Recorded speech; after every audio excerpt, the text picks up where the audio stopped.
खुद मुख्तियारी, मर्जी का मालिक, 84 लाख जोनियों में जितनी भी जोनियां हैं सब की सब गुलाम हैं। सिर्फ एक जोनी को छोड़ के बाकी सब अपने किए कर्मों का फल भोगती हैं या काल चक्कर में फंस के काल के भयानक कर्मों को भोगती रहती हैं। एकमात्र जोनी ऐसी है जो काल के जाल को तोड़ सकती है। वो जोनी प्रभु ने, अल्लाह वाहिगुरु राम ने खुद बनवाई, और वो जोनी है मनुष्य की जून, मानस की जून। कहते हैं जब सारी जोनियां बन गई तो रूहें वापस नहीं आई, मस्त हो गई। फिर काल ने वचन ले लिया कि जैसे ये मस्त हैं ऐसे ही रहें। तो मालिक की आवाज को ना सुना तो मालिक ने देखा, वचन तो दे दिए कि अब तो ये आत्माएं कभी काल के भंवर से आजाद होंगी ही नहीं, हमेशा के लिए फंस गई। तो परमपिता परमात्मा ने काल से फिर मनुष्य शरीर बनाया। सारे देवी देवताओं ने इस शरीर को सजदा किया। उन देवी देवताओं ने भगवान से पूछा कि हम इसको सजदा क्यों करें, ये भी तो शरीर है, बाकी भी शरीर हैं। तो भगवान ने, अल्लाह राम ने तब कहा कि इस शरीर में जो भी आत्मा मृत्युलोक में मेरी भक्ति इबादत करेगी, मेरा नाम जपेगी, उसे मैं मृत्युलोक में दर्श दीदार जरूर दूंगा और उस आत्मा को आवागमन से आजाद करवा दूंगा। बाकी की जोनियां सब की सब गुलाम, किसी को अधिकार नहीं कि वो राम का नाम ले सके, उस ओंकार की भक्ति इबादत कर सके। सिर्फ मनुष्य जोनी को मालिक ने यह अधिकार दे दिया। तो ये अधिकार मिल गए। सब देवी देवताओं ने सजदा नमस्कार किया। और इस बारे में कबीर साहब जी की वाणी भी पुष्टि करती है कि गुर सेवा ते भक्त कमाई, तब यह मानस दे ही पाई। गुरु की सेवा, गुरु अपनी सेवा नहीं करवाता। गु का मतलब अंधकार, रू का मतलब प्रकाश। जो अज्ञानता रूपी अंधकार में ज्ञान रूपी दीपक जला दे, वो सच्चा गुरु। गुरु की सेवा कौन सी होती है? सृष्टि की सेवा। गुरु जो कहे वो सेवा करो। प्यासे को पानी पिलाओ, भूखे को खाना खिलाओ, अंगहीन अपंग लाचार का इलाज करवाओ, तड़पते हुओं को सहारा दो, दीन दुखियों की मदद करो और सबका भला मांगो, ये गुरु कहता है। तो गुरु सेवा ते भक्त कमाई, और गुरु जो कहे वो भक्ति करो। कौन सी भक्ति? उस ओंकार का नाम जपो। वो मूल मंत्र देते हैं, गुरु मंत्र देते हैं, मेथड ऑफ मेडिटेशन। सिख धर्म में नाम शब्द, वो शब्द देते हैं जिसका अभ्यास करने से सारे देवी देवता भी खुश होते हैं और उस ओंकार सुप्रीम पावर अल्लाह वाहिगुरु के दर्श दीदार भी हो सकते हैं। तो गुरु वो भक्ति करने की प्रेरणा देते हैं। गुरु अपनी भक्ति नहीं करवाते, वो तो उस परम पिता परमात्मा के लिए आते हैं, उसकी भक्ति की प्रेरणा देते हैं कि उसकी भक्ति करो, उसका नाम जपो। और जो वचन सुन लेते हैं संत पीर फकीरों के, गुर सेवा ते भक्त कमाई, तब यह मानस दे ही पाए। इसलिए ये मनुष्य जन्म मिला है। इस देही को सिमरह दे।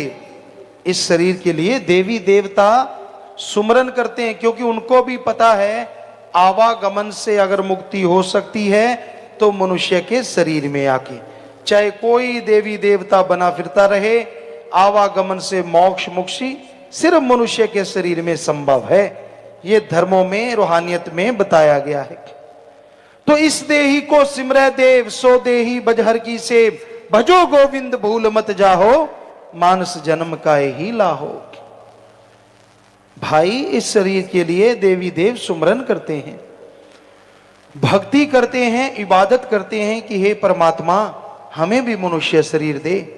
और हे मनुष्य तू उनको जाप करता है कि तू आके मेरे काज सवार, वो कहते हमें मनुष्य शरीर मिले। वो तो सुमरन करते हैं तुझे तो ये शरीर मिल गया है, तो इसमें उस मालिक का नाम जपो, भजो गोविंद भूल मत जाहो।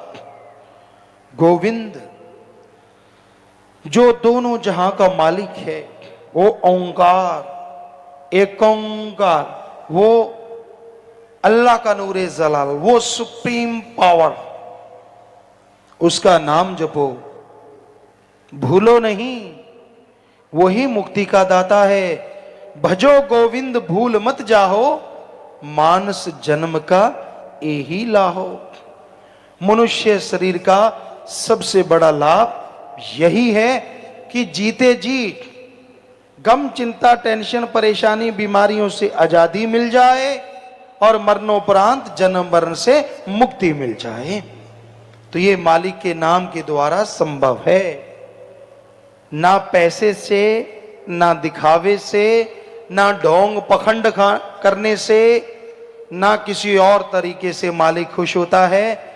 जब तक दिल का शीशा साफ नहीं होता उसकी तस्वीर प्रकट नहीं होती, चाहे जितना मर्जी जोर लगा लो। लोग वाह वाह कहेंगे, वाह जी वाह, वाह जी वाह, लेकिन लोगों की मान बढ़ाई सारी एक तरफ और अल्लाह वाहिगुरु राम एक तरफ। वो इन चीजों में नहीं मिलता। उसको पाने के लिए दिलो दिमाग में से बुराइयां साफ करनी होंगी, अपनी खुदी को मिटाना होगा।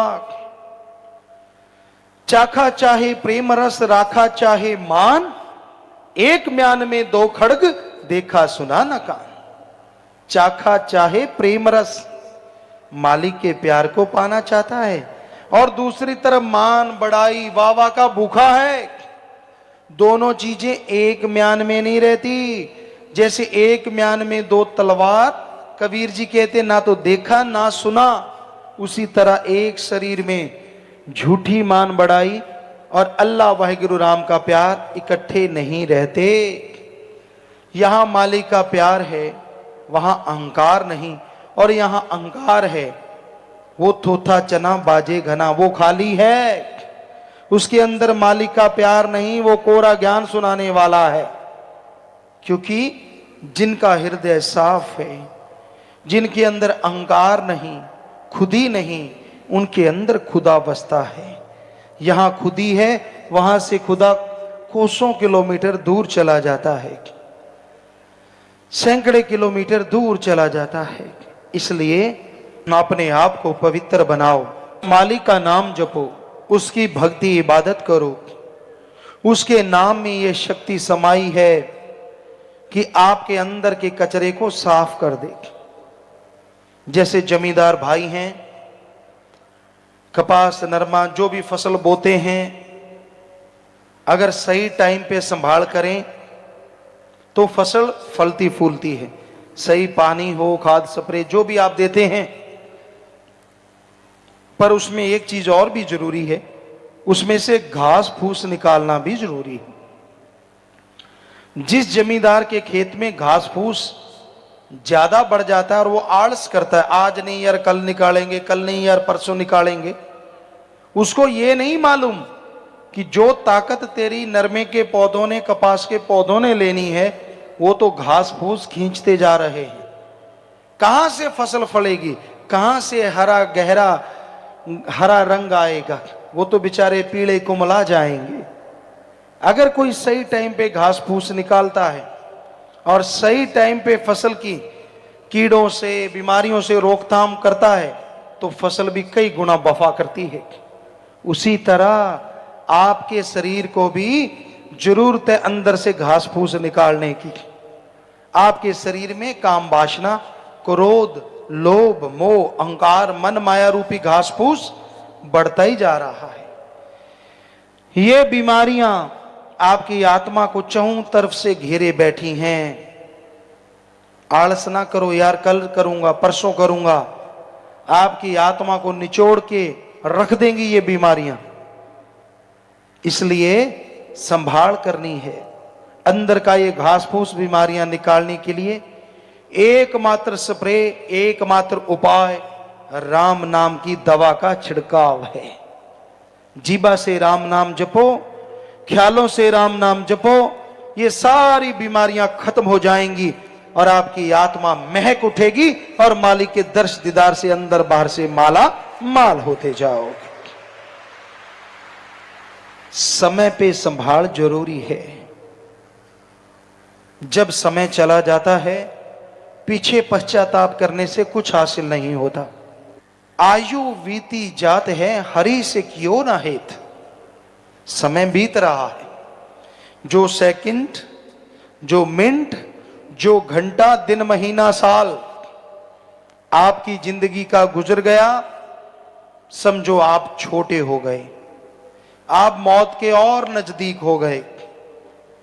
तो ये समय गुजर रहा है, पर आप मालिक से प्रीत करना ही नहीं चाहते। रसों कसों में फंसे हुए हो, कोई काम वासना में। काम वासना मतलब विषय विकार, सारा दिन सेक्सुअल रिलेशन का कीड़ा दिमाग को काटता रहता है। और आदमी ना मां देखता है, ना बहन, ना बेटी, ना बाप, ना दादी, ना पोता, ना कोई रिश्ता इस कलयुग में बचा है तो अच्छे संस्कार की वजह से, वरना खत्म होता जा रहा है। काम वासना की आंधी ऐसी चढ़ी हुई है प्यारी साध संगत जी, बड़े बड़े त्यागी, बड़े बड़े तपस्वी भी इसमें उलझे हुए हैं। बुरा हाल है, कुदरत के असूल के उल्ट चल रहे हैं और दिनों दिन परिवार और खुद यूं होते जा रहे हैं। अंदर से, बाहर से मांस के लोथड़े हैं तो क्या हुआ, बेचैनियां हैं अंदर। दिखने में भक्त नजर आते हैं, हाव भाव सारे भक्तों वाले हैं और कर्म सारे राक्षसों वाले हैं। कहां से घर परिवार में बाधा हो, कहां से खुद को भगवान के नूरी स्वरूप तो दूर, साधारण स्वरूप के भी दर्शन हो, कहां से। तो ये बीमारी भी हमारे समाज को खोखला कर रही है। काम वासना की आंधी है ये। पशुओं से इंसान इतना गिर गया है।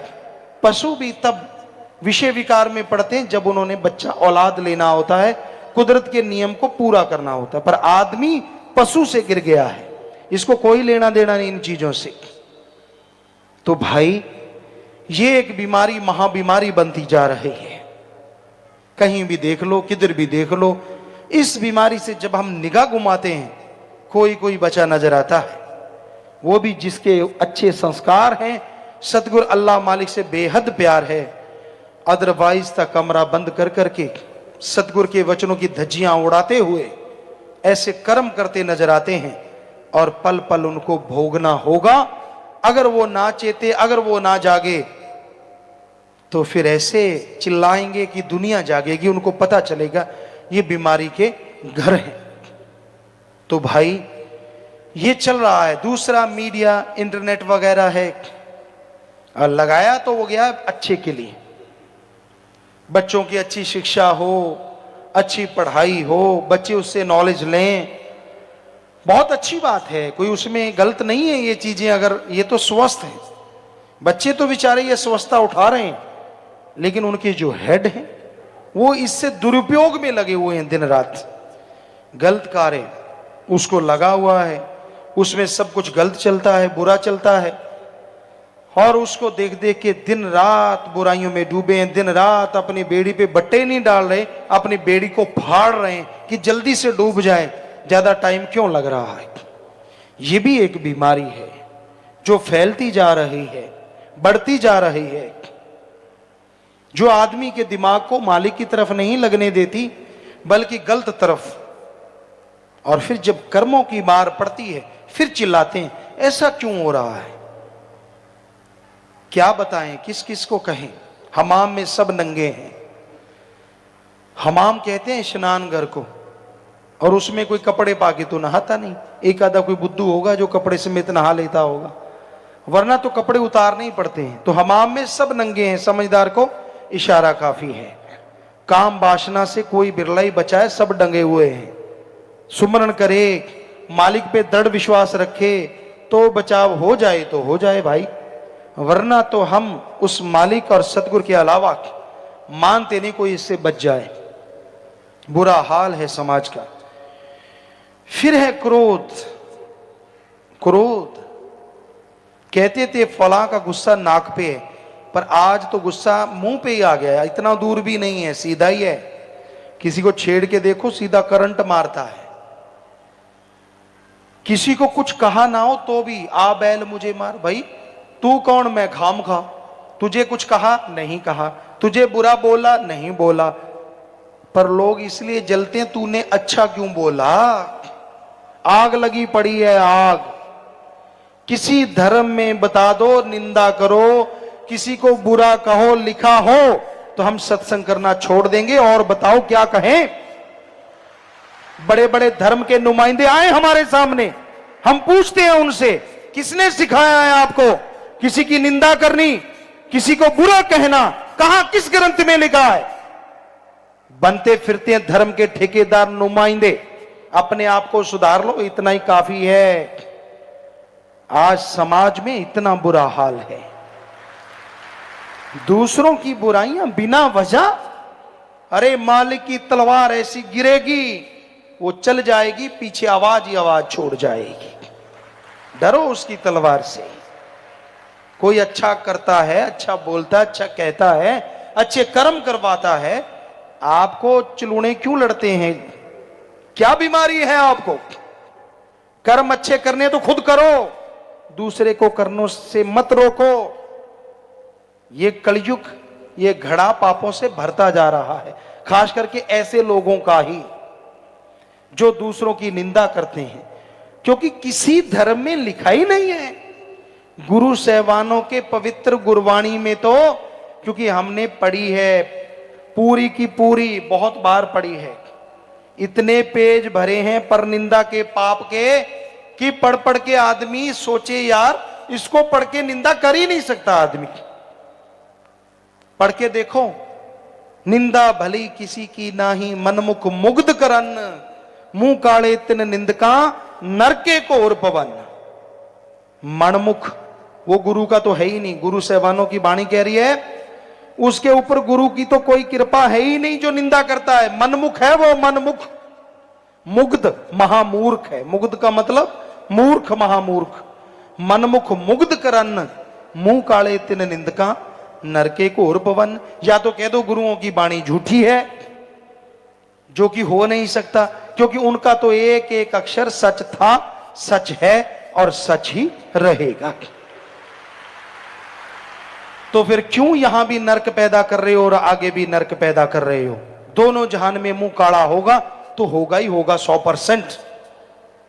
सिर्फ क्रोध में आके, सिर्फ किसी की कठपुतली बनके, किसी की उंगलियों के इशारे पे नाचने वाले दूसरों की निंदा किया करते हैं। खुद का दिमाग काम में नहीं करते, पशु बनके। जब और हमने ऋषि मुनि हिंदू धर्म में पढ़ा, हर धर्म में पढ़ा, हर धर्म में मना है पर निंदा महापाप, पर निंदा महापाप, पर निंदा महापाप। तो किसी का बुरा नहीं कहना चाहिए प्यारी सा संगजियो। अपनी अंदर की बुराइयां साफ करनी चाहिए। अंदर की बुराइयां साफ करने में टाइम लगा दो, वही बड़ी बात है। किसी की बुराइयां गाते हो, वो बुराइयां आपके अंदर आ जाती हैं। इसलिए किसी दूसरे को देख के जला भुना ना करो, ऐसे क्रोध ना किया करो। फिर है लोभ लालच। ये लोभ लालच ही तो सब कुछ करवाता है। लोभ है सर्व पाप का बाप। यहां लोभ लालच आ गया, बाकी के पाप अपने आप जुड़ते चले जाते हैं, अपने आप बनते चले जाते हैं। तो लोभ लालच बुरी बला है।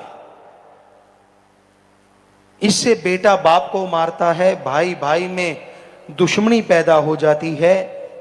वो भाई जिनकी रगों में एक जैसा खून, एक ही मां बाप का साया, एक दूसरे के लिए छोटे होते जान कुर्बान करने को तैयार। जैसे माया रानी आई, जैसे लोभ लालच ने अपना जाल फैलाया, पल में भूल गए कि कैसा भाई और कैसा नाता, एक दूसरे के खून के प्यासे हो गए। तो ऐसा है ये लोभ लालच, और ये लोभ लालच ही निंदा करवा रहा है। लोग बिक रहे हैं, बिकाऊ माल।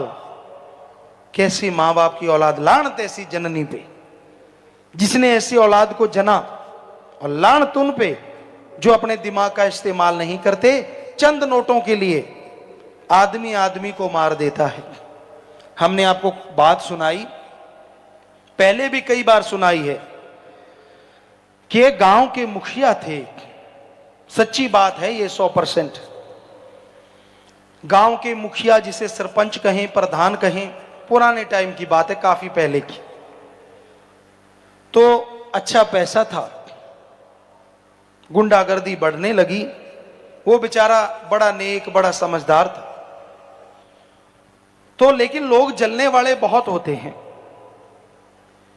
तो वो फसल बेचने गया, गुंडागर्दी करने वाले नशेड़ी लोगों ने प्लान बना लिया कि जब ये वापिस आएगा तो इससे पैसे छीन लेंगे। अब नशा करने लगे, नशा करते रहे। जब तक वो आया, उसने क्या किया, तो अपना एक थैला ले लिया सरपंच प्रधान ने। पैदल रास्ता था 4-5 किलोमीटर। वो उतरा और पैदल चल पड़ा। थोड़ा सा शाम हो आई तो वो रास्ते में गुंडे लोग बैठे ही थे। लेकिन उस आदमी को, सरपंच को, मजाक करने की आदत थी। कहते हैं ना, हद से ज्यादा कोई चीज अच्छी नहीं होती।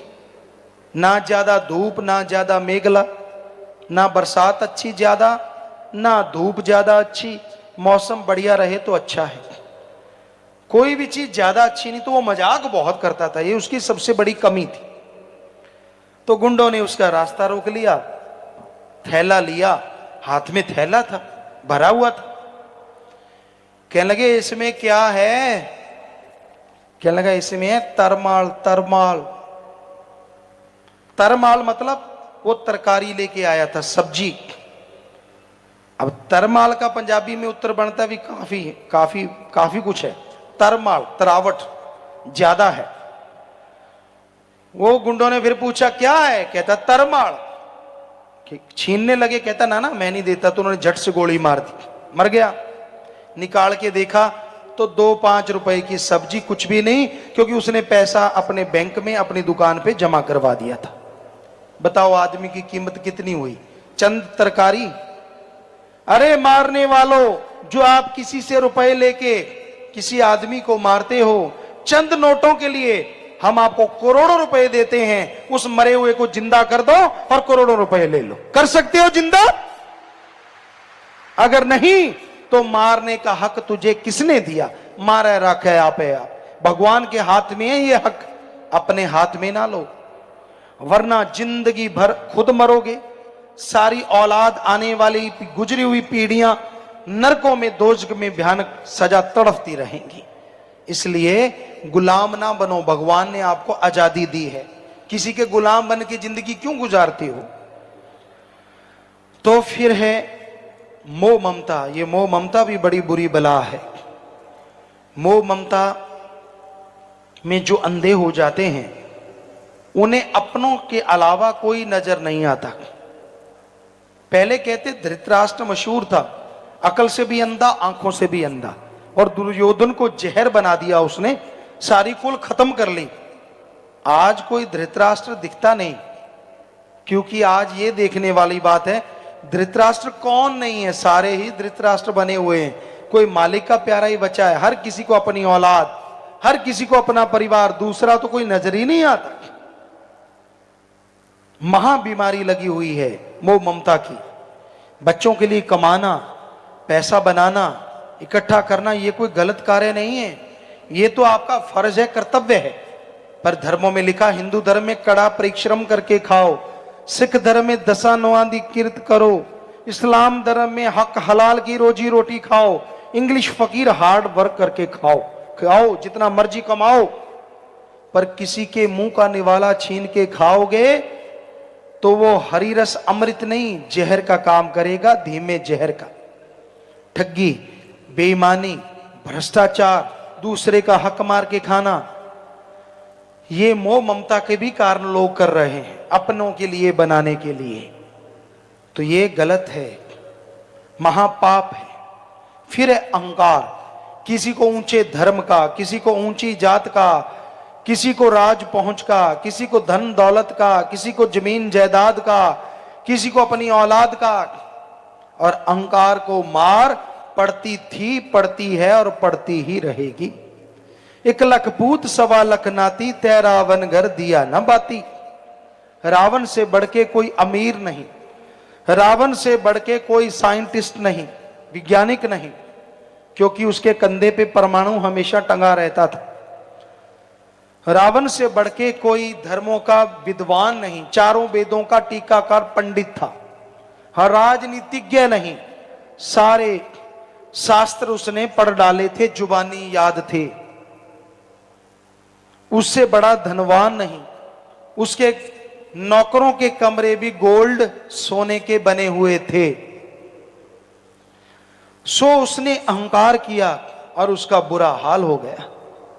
तो भाई ये 5 काम वासना, क्रोध, लोभ, मोह, अहंकार बुरी तरह से इंसान को बर्बाद कर रहे हैं।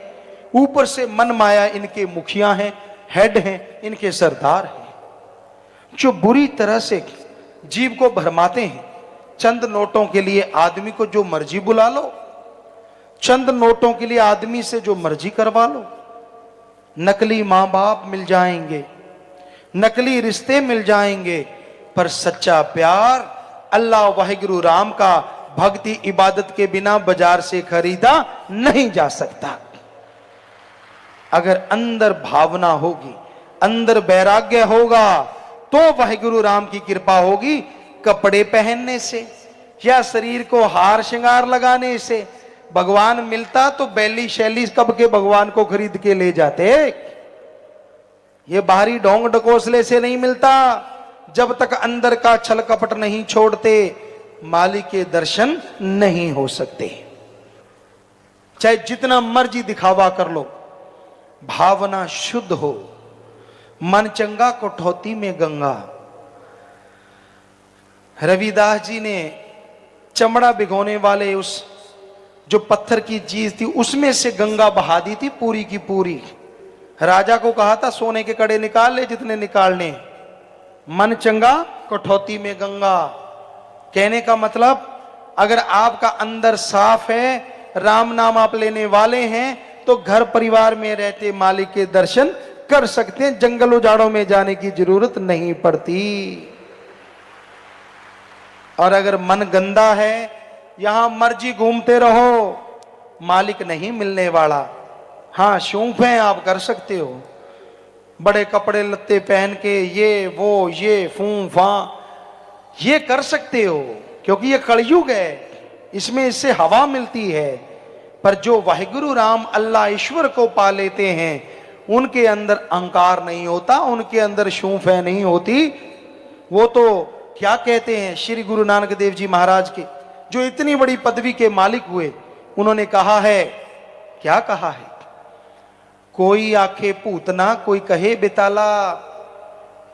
गुरु जी कह रहे हैं कि हमें लोग क्या कहते हैं, कोई आखे पूतना कोई कहे बिताला, कोई आखे आदमी नानक बेचारा। कहते कोई हमें कहता है आदमी है, कोई कहता नहीं यार ये तो भूत है, बेताल है, पानी पे चल पड़ता है, ये तो पल में ऐसे कर देता है, यहां मर्जी प्रकट हो जाता है, ये तो हाथ से पहाड़ रोक देता है। पर गुरुजी क्या कहते, कोई आके आदमी नानक बेचारा, कि भाई हम तो उस मालिक के अदने से दास हैं। गुरुजी कहते इतने बड़े महापुरुष, ये है सच्चे संत, सच्चे मालिक के नुमाइंदे की निशानी। यहां कोई अहंकार या कोई ऐसी चीज नहीं होती, ये होते हैं मालिक के प्यारे, वो संत, वो पैगंबर। अपने आप को मान बढ़ाई देके दुनिया का नुमाइंदा बना लेने से मालिक के प्यारे नहीं बनोगे, नरकों में बास होगा, नरकों में बास।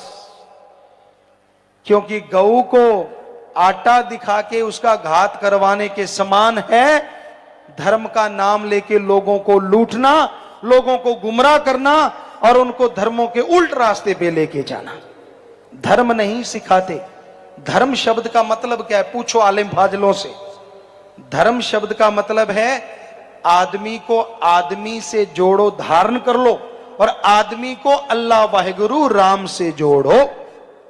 जोड़ना काम है धर्म शब्द का, तोड़ना नहीं। कहां लिखा है ये? हमें बताएं, कोई भी एक लाइन दिखाएं यहां लिखा हो कि आदमी को आदमी से तोड़ो और आदमी को अल्लाह वाहिगुरु राम से तोड़ो।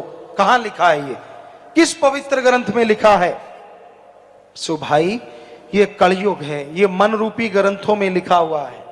अपने मन की बनाई चीजों के पीछे गुमराह हैं ऐसे लोग। तो यही बेपरवाह जी फरमाते हैं कि तुझे खुद मुख्तियारी मिली जैसी, किसी और जून को ना मिली ऐसी।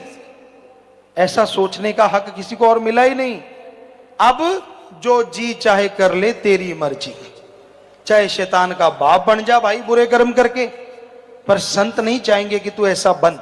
संत कहते हैं इंसान से भगवान बन जा, उसकी भक्ति इबादत कर, और जब सुप्रीम पावर के दर्शन करेगा तो उसी का रूप बन जाएगा, अंदर सुरूर, चेहरे पे नूर आएगा।